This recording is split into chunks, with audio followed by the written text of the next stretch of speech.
Good morning. Welcome to Call to Adventure. I'm Heather Martinson, founder of Celebration Education, where we provide adventure, which inspires creativity and leads to possibility.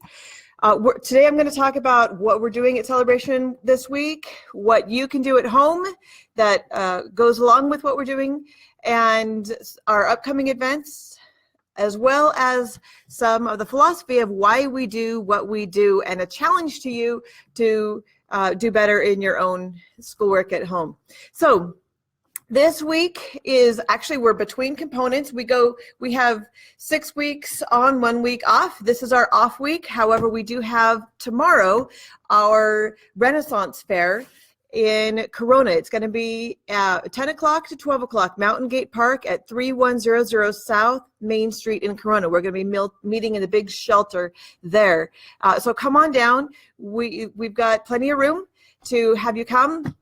We're going to be dividing the students up into guilds, Renaissance style guilds, and including the apothecary, the scribe, and the jeweler. And then the students are going to move from station to station. They're going to work on rosemary sprigs. They're going to make illuminated manuscript pages. They're going to be doing some beading for some jewelry. Then the plague is going to strike, and each student is going to take a role in a role play, and some students may not survive.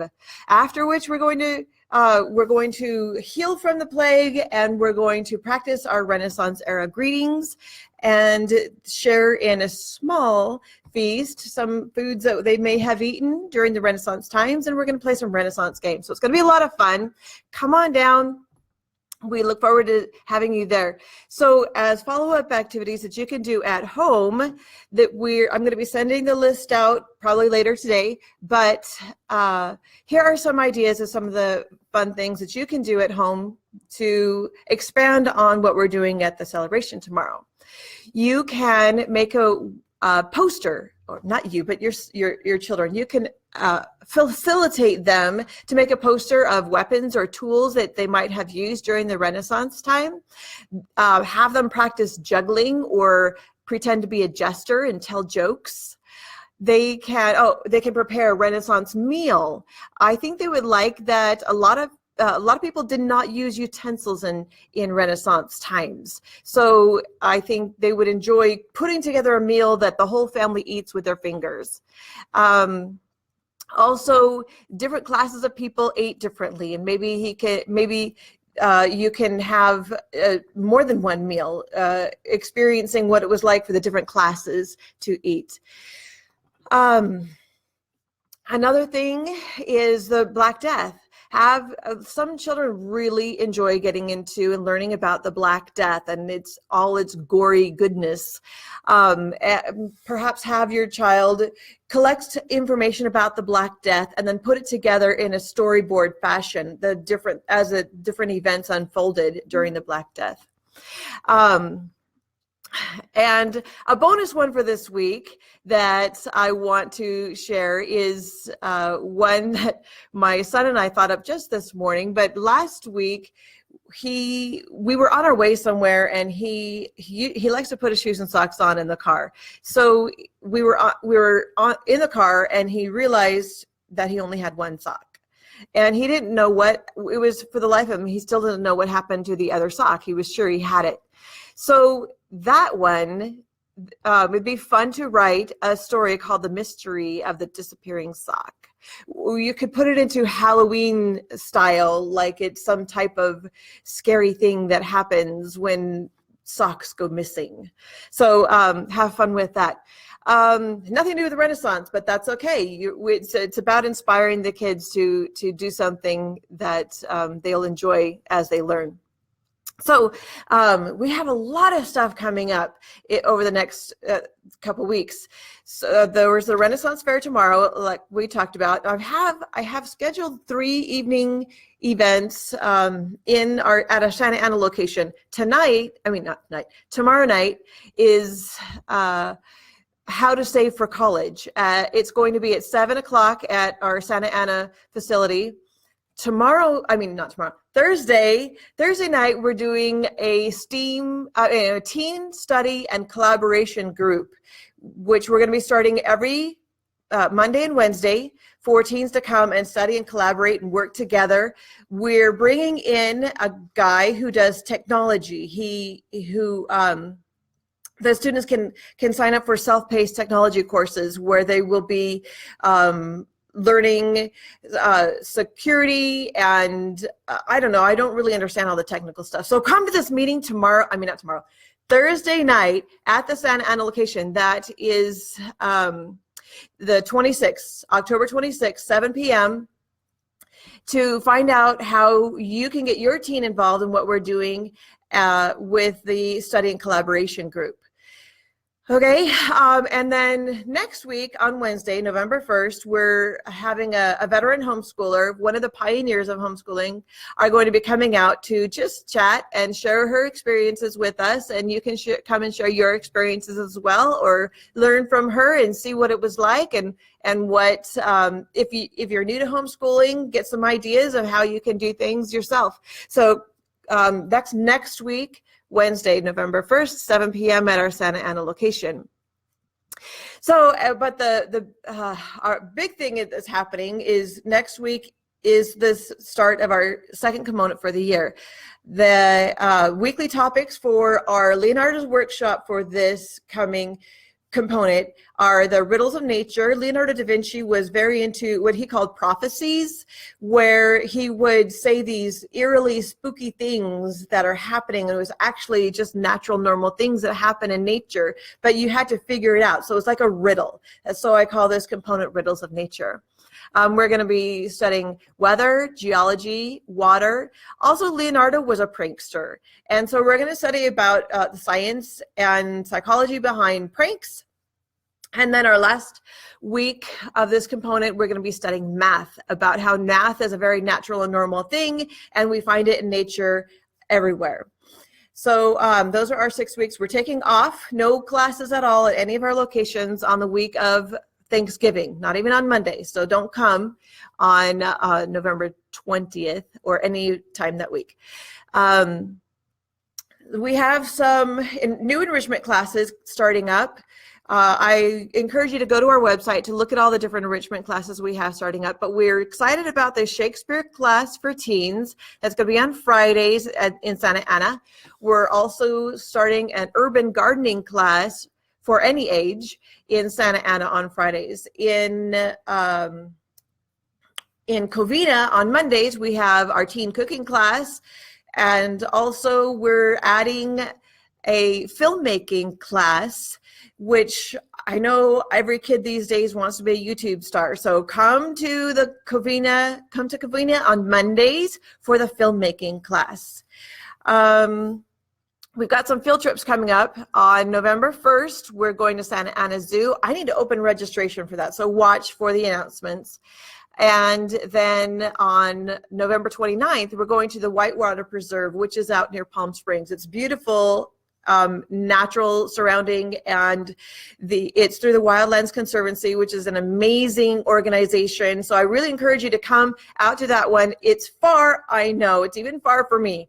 So, but the really cool thing is that the Whitewater Preserve has invited us to stay and camp overnight if we like, for free. They even have camping equipment. If you need anything, let us know. They probably have it, to make sure everyone has the opportunity to camp out at the Whitewater Preserve if you want to. It's available. Another cool thing we have coming up is not this Friday, but the next, November 3rd, we have a ribbon cutting to officially open our Learning Bottega in Santa Ana. That's going to be at noon on that day. So come on out. Anyone is welcome. We're going to have some refreshments and some dignitaries, so it'll be kind of cool for kids to be involved. All right, so that's enough of that. Enough events. Let me share with you some of our philosophy behind what we do. We have a theme. Within our theme, we have components, and each component has a celebration. So I'm going to be explaining those things. The brain is a pattern-seeking device. That means we like to find and see patterns in everything, in the things that we do. That's why it's no surprise that the #1 downloaded game ever is Candy Crush Saga. And that's a game where you find patterns and match colors together in order to progress. Our brains love patterns. So the theme is a way for us to create a pattern for the students. This is like a link between what a person already knows and the new information. It's like having a place to hang that information. So let's see. Each week our theme is, each year our theme is voted on by the parents. So each year it's fresh and interesting and things that the children are interested in. Because emotion is a gatekeeper to learning. When a child is relaxed and happy, they are better likely to learn and remember the information and associate with a positive experience. So this is another reason for the theme. We all love theme parks. We love themed restaurants. And when you go to them, you expect to see the place decorated like the theme. So we juxtapose learning along with one of their favorite things, a favorite topic, a theme park, popular computer game, whatever is interesting to the students. We bring that in because they already have buy-in. So we like to create an environment where learning and fun are synonymous, where the students really come to enjoy learning and they seek after it. Even the hard stuff. The hard stuff is just another challenge, and they're like, oh, let me try. I want to do this. So well, let me tell you the story about Michelangelo. When Michelangelo was 15 years old, he was working on a sculpture. A friend came along and invited him to go on a hunt. And Michelangelo's like, oh, no, thanks. I'm working on this sculpture. And his friend's like, oh, but everyone's going to be there. You got to come. It's going to be so much fun. It's going to be great. You got to come. You take some time off. You got to come hang out with the guys. And he's like, you know what? For me, creating this sculpture is the excitement of the hunt.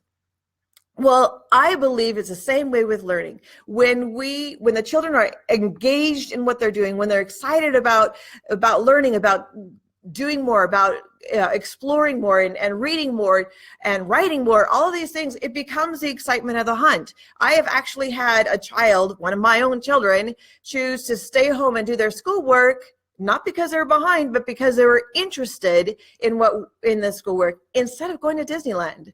That's power. That's powerful when children, I'm not saying that all the children need to do that or else you're not successful, but the chances are that when they're engaged in something that they enjoy doing, they're going to set down their phones. They're going to turn off the YouTube because they've got something that they need to be doing. It's something that's important to them to be learning and experiencing. That's where I love to get it when the children are engaged in that way. So like the theme park and the themed restaurant, I try to create an environment where that also reflects the theme. The environment that the students learn in should be aesthetically pleasing, should be clean, orderly, and calming. So we put theme-related books up on display. We have pictures on the walls. I can't see any of our pictures right here. I'm going to show you a little bit. Right here, we've got the Mona Lisa hanging. We've got the Last Supper around. We've got actually an entire mural. I'll show you to you another time. Anyway, we try to bring the children into the environment, that learning becomes something exciting that they feel like they're a part of. So we have 5 components in the year. Each component is 6 weeks long. And then between each component and at the beginning and end of the school year, we have what we call celebrations. These are larger events where families from all over come together to further expand on what they've been learning during the component and to also share some of the things that they know. And that reminds me, if your child has been working on a project please have your child bring that project to our Renaissance Fair tomorrow. I would love to have them show off in front of a larger group. That'd be perfect. Okay, so where am I at? Oh, weekly challenge. So the weekly challenge to you is to have you, my challenge to you is to, I want you to find ways that you can better explore the theme and the weekly topics at home. Perhaps it will be decorating a part of your home in Italian Renaissance style so that they feel like they're part of Leonardo da Vinci's Bottega. Maybe the room, the dining room. One time we did Around the World in 80 Days, and I put hot air balloons all over our dining room. It was just fun.